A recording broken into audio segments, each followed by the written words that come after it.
چاہتے ہیں الیکشن وقت پر اور قانون کے مطابق ہوں۔ Chief justice.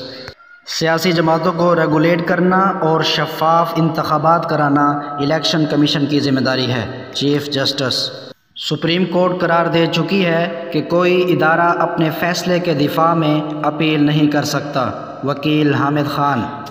کسٹم کلیکٹر بھی اپنے فیصلے کے خلاف ہائی کورٹ میں اپیلیں کرتے ہیں۔ Chief justice.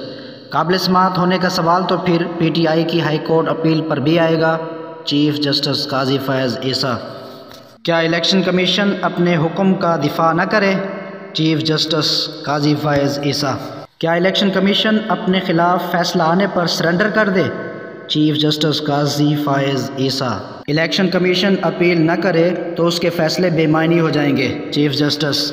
کوئی ایسا فیصلہ دکھائیں جہاں آئینی اداروں کو اپیلوں سے روکا گیا۔ Chief justice.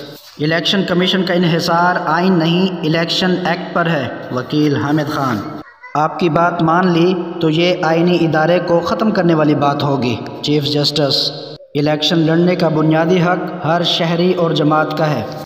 یہ حق چھین لیں تو آمریت قومی اور نجی سطح پر بھی آ جائے گی۔ Chief justice. کیا باقی جماعتوں کے ساتھ بھی ایسا سلوک ہی کیا جا رہا ہے؟ Chief justice. پی ٹی آئی کے ساتھ امتیازی سلوک تو نہیں ہو رہا؟ تمام سیاسی جماعتوں کے ساتھ یکساں رویہ ہے۔ وکیل الیکشن کمیشن کا جواب۔ کیا دیگر جماعتوں کے آئین کو بھی اتنی باریکی سے دیکھا جاتا ہے؟ کیا باقی جماعتوں میں بھی بلا مقابلہ انتخاب ہوتا ہے یا صرف پی ٹی آئی میں ہوا؟ جسٹس محمد علی مظہر۔ آج پارٹی انتخابات نہ کرانے پر 13 سیاسی جماعتوں کو ڈی لسٹ کیا۔ وکیل الیکشن کمیشن۔ انٹرا پارٹی انتخابات اور انتخابی نشان بلے کا معاملہ۔ الیکشن کمیشن کے خلاف توہین عدالت درخواست پر سماعت۔ پشاور ہائی کورٹ کا الیکشن کمیشن کو نوٹس جاری، 16 جنوری تک جواب طلب۔ جسٹس شکیل احمد اور جسٹس وقار احمد نے سماعت کی۔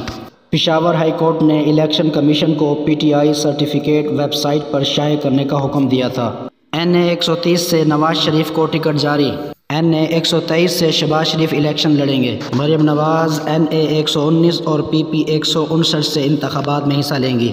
این اے 120 سے سردار ایاز صادق، این اے 121 سے شیخ روحیل اصغر امیدوار، این اے 122 سے خواجہ سعد رفیق الیکشن میں حصہ لیں گے۔